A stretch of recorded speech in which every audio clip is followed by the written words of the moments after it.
Polres Lampung Tengah akan memanggil Dinas Perhubungan untuk mengklarifikasi peristiwa dugaan pemalakan terhadap sopir oleh 2 oknum anggotanya.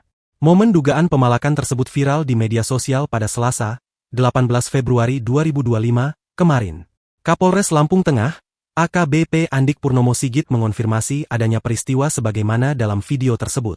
Iya, kami sudah melihat video yang beredar dan memang saat ini masih dilakukan penyelidikan, kata Andik saat ditelepon, Rabu, 19 Februari 2025. Berdasarkan video tersebut, terlihat 2 orang berseragam dishub menghentikan laju kendaraan si perekam video. Terdengar suara sopir itu memprotes kepada kedua orang itu. "Kenapa Pak? Kenapa setiap saya lewat selalu diberhentikan?" kata si perekam video. Mengetahui direkam menggunakan handphone oleh sopir, keduanya diduga berupaya merampas ponsel milik sopir tersebut. "Kenapa kekerasan kamu? Kekerasan kamu? Kekerasan ini?" kata si sopir.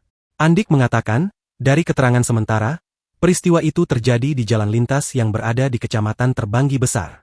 Andik menambahkan, pihaknya masih mencari identitas kedua orang oknum berseragam dishub tersebut.